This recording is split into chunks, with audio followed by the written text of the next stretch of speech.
Assalamualaikum warahmatullahi wabarakatuh.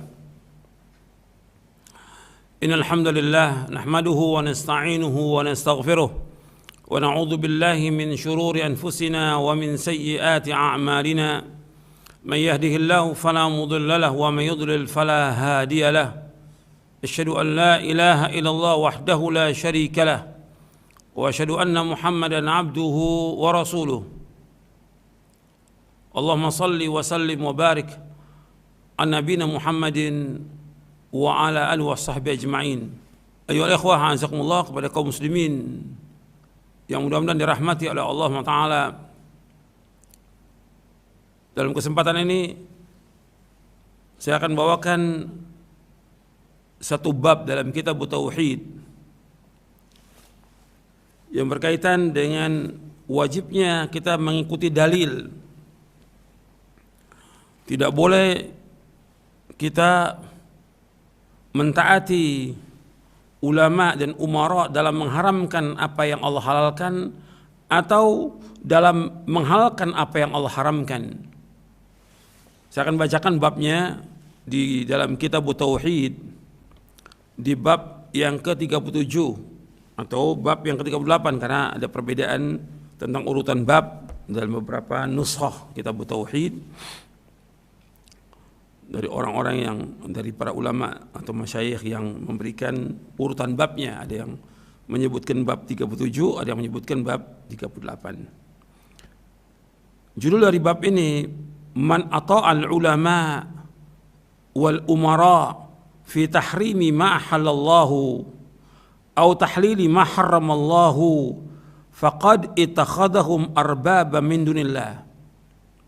Perhatikan, yang kita bahas ini babnya dari kitab Tauhid yang ditulis oleh Syekhul Islam Muhammad bin Abdul Wahhab rahimahullah. Dan saya pakai syarahnya, yaitu Fathul Majid, syarah kitab Tauhid oleh Syekh Abdurrahman bin Hasan bin Muhammad bin Abdul Wahhab. Di sini sebutkan babnya, Man ata'al ulama wal umara fi tahrimi ma ahalallah atau tahlili ma haramallah faqad ittakhadhahum arbaba min dunillah. Barang siapa yang mentaati ulama dan umara, umara ini ulul amri, pemerintah, penguasa, fi tahrimi ma ahallallahu, dalam mengharamkan apa yang dihalalkan oleh Allah, au tahlili ma haramallah, atau menghalalkan apa yang diharamkan oleh Allah, faqad ittakhadhahum arbaba min dunillah, maka sungguh dia telah menjadikan mereka ini maksudnya ulama dan umara, arbab min dunillah, sebagai tuhan-tuhan selain Allah. Ini masalah besar ini. Mentaati ulama dan umara dalam mengharamkan apa yang Allah halalkan atau menghalalkan apa yang Allah haramkan, maka orang itu telah menjadikan mereka sebagai tuhan-tuhan selain Allah. Allah berfirman dalam surah At-Taubah ayat 31. Allah berfirman, Ittakhadhu ahbarahum wa ruhbanahum arbaba min dunillah wal masih ibn Maryam wa ma umiru illa liya'budu ilaha wahida la ilaha illahu subhanahu amma yusyrikun. Mereka menjadikan ulama-ulama mereka dan pendeta-pendeta mereka sebagai tuhan-tuhan selain Allah, dan juga mereka menjadikan Isa Al-Masih putra Maryam sebagai Tuhan selain Allah. Dan tidaklah mereka diperintah melainkan untuk beribadah hanya kepada satu Tuhan, satu ilah, yaitu Allah SWT. Tidak ilah yang berhak diibadahi dengan benar melainkan hanya Allah. Maha suci Allah dari apa yang mereka persekutukan. Kemudian dibawakan di sini oleh Syekh Muhammad bin Abdul Wahhab rahimahullah perkataan dari Ibnu Abbas. Ibnu Abbas mengatakan, Ibnu Abbas radhiyallahu anhuma, yushiku an tanzila alaikum hijaratun minas sama aqulu qala Rasulullah wa taquluna qala Abu Bakr wa Umar. Kata Ibnu Abbas radhiyallahu anhu, hampir saja akan turun kepada kalian batu-batu dari langit. Aku berkata telah bersabda Rasulullah SAW, kalian berkata telah berkata Abu Bakar dan Umar. Artinya kata Ibnu Abbas, aku khawatir bila kalian ditimpa hujan batu dari langit. Aku mengatakan kalau Rasulullah, kalian mengatakan Abu Bakar dan Umar. Athar ini diriwayatkan oleh Imam Ahmad dalam musnadnya, begitu juga Ibnu Abdul Bar dalam kitab Jami' Bain al-Mufadli dan yang lainnya, dan sanadnya hasan.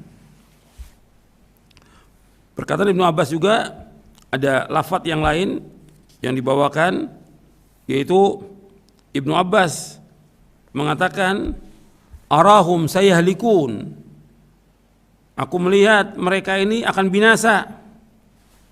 Aqulu qala Rasulullah wa yaqulu naha Abu Bakar wa Umar. Aku berkata telah bersabda Rasulullah SAW, kalian mengatakan Abu Bakar dan Umar telah melarang.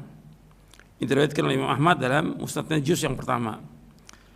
Ibnu Abbas radhiyallahu anhuma menyebutkan ini karena ada yang menyampaikan kepada Ibnu Abbas bahwasanya Abu Bakar dan Umar itu melarang haji tamattu'. Haji tamattu' dibenarkan dalam Al-Quran. Allah menyebutkan dalam Al-Quran tentang tamattu'. Haji itu ada haji qiran, ada ifrad, ada tamattu'. Bahkan sebagian ulama menjelaskan tentang wajibnya. Dan Nabi menyuruh para sahabat untuk melakukan haji tamattu'.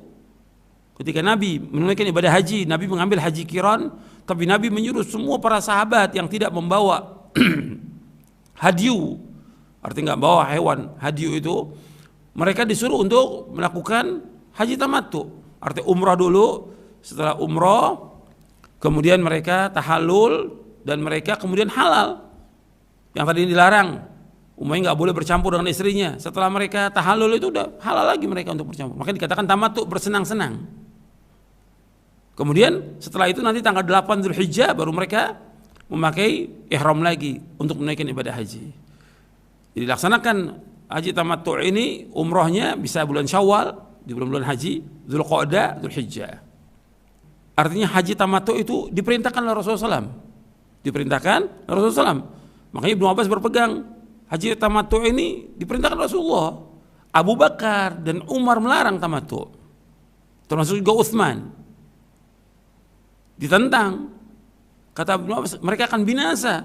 Aku berkata, kalau Rasulullah, kalian mengatakan Abu Bakar melarang. Kita nggak tahu tentang kenapa Abu Bakar dan Umar itu melarang. Wallahu a'lam.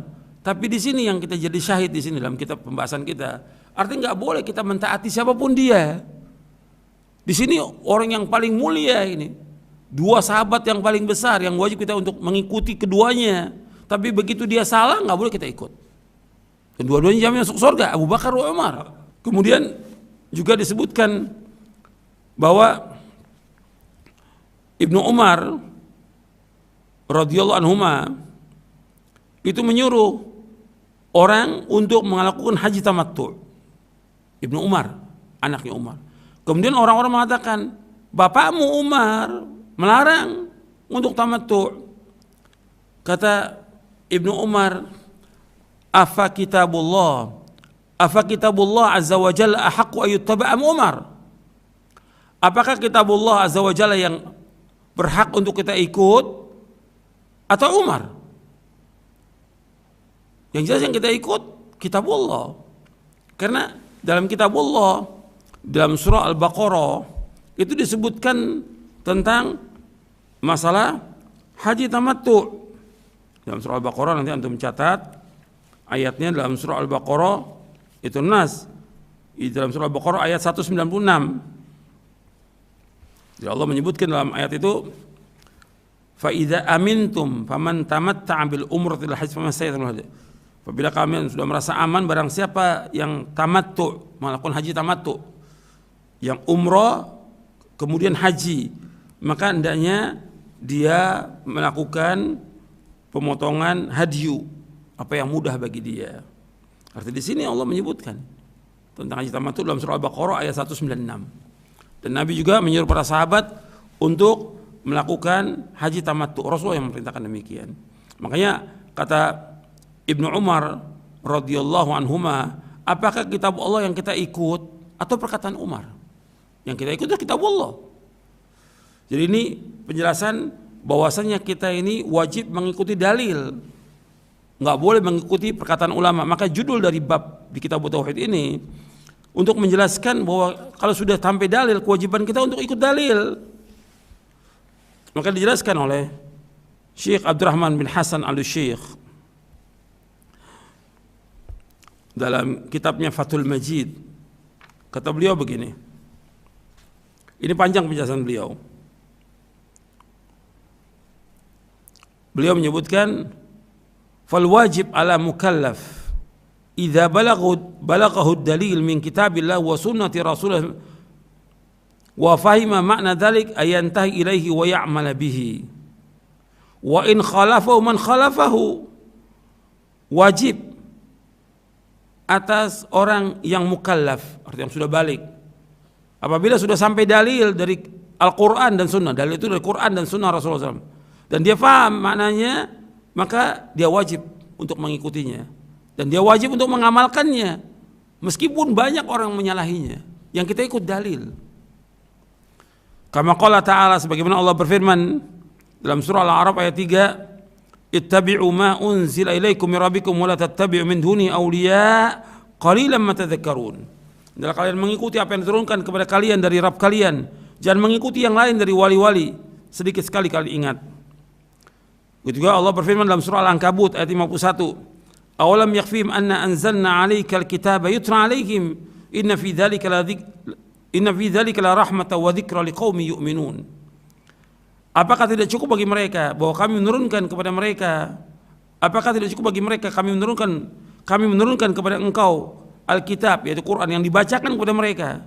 Sesungguhnya yang demikian sungguh-sungguh sebagai rahmat dan peringatan bagi orang-orang yang mau beriman.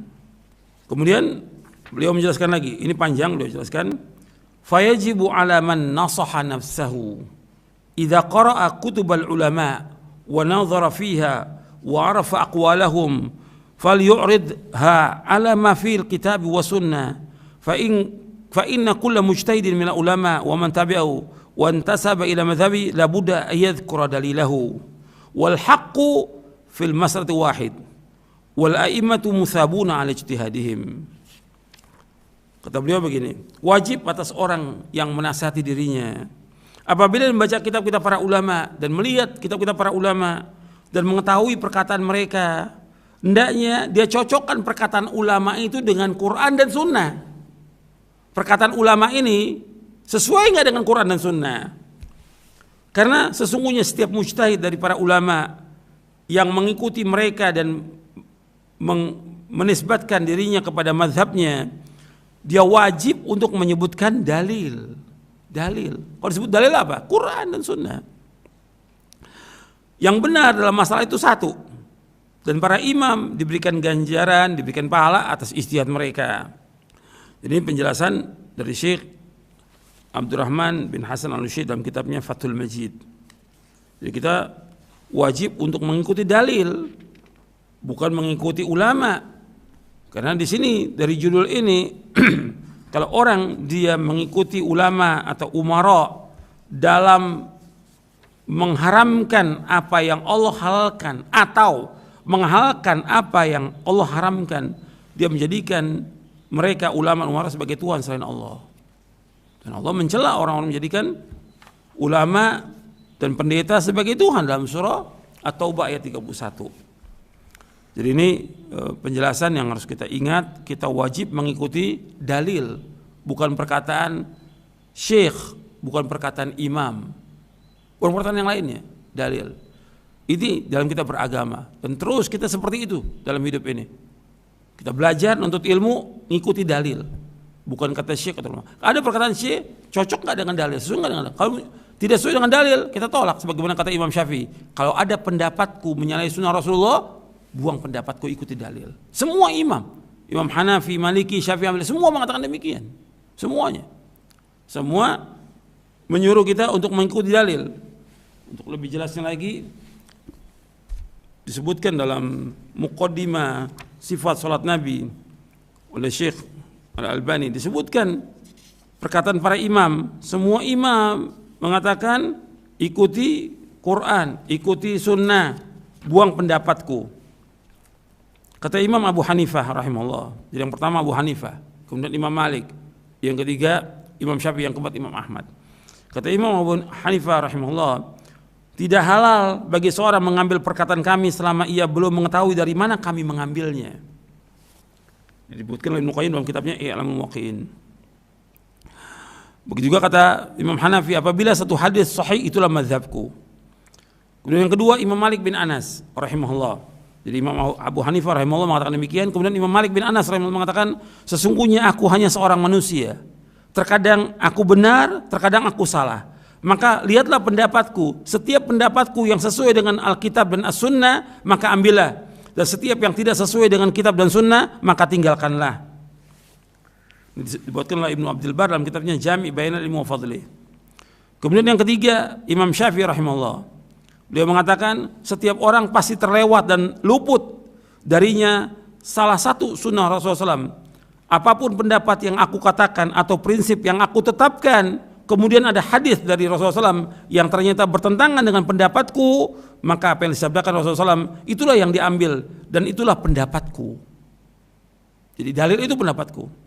Beliau juga berkata, setiap yang aku ucapkan namun ada hadis Nabi SAW yang sahih menyelisih pendapatku, maka hadis Nabi SAW itulah yang lebih patut diikuti. Maka janganlah kalian taklid kepadaku. Jangan taklid kepadaku. Ini dalam kitab Manaqib Al-Imam Asy-Syafi'i di juz yang pertama yang ditulis oleh Imam Al-Baihaqi, dan begitu juga dimuat oleh Ibnu Qayyim dalam kitabnya I'lamul Muwaqqi'in. Yang keempat yaitu Imam Ahmad bin Hanbal rahimahullah. Beliau mengatakan, janganlah kalian taklid kepadaku. Jangan kalian taklid kepada Imam Malik, jangan taklid kepada Auza'i, jangan taklid kepada Tsauri, tetapi ambillah dari mana mereka mengambil. Artinya mereka ini mengambil dalam beragama dalil dari Quran Sunnah. Kalian langsung kepada sumbernya. Jangan taklid kepada mereka, jangan mengikuti pendapat mereka. Ini perkataan Imam Ahmad, dimuat oleh Ibnu Qayyim dalam kitabnya I'lamul Muwaqqi'in. Jadi akan fiddin azakumullah, para imam sudah menjelaskan tentang kita wajib mengikuti dalil. Imam yang kita ikut dalil Quran dan Sunnah Pak misal. Kalau sudah ada itu kita ikut, selamat sudah. Dan itu akan membawa kepada ketenangan. Dalil itu akan membawa manusia kepada ketenangan, ketentraman, kesejukan, kebahagiaan, kenikmatan. Beda dengan orang mengikuti kata orang, nanti berubah lagi perkataan, berubah lagi. Tapi kalau ikut dalil, tenang dia. Meskipun semua orang menyalahi, ikuti dalil, itu akan selamat. Karena yang kita cari selamat. Karena Allah merintahkan demikian dan Nabi SAW mengatakan demikian. Itu harus kita ikut. Mudah-mudahan yang saya sampaikan bermanfaat. Wassalamualaikum warahmatullahi wabarakatuh.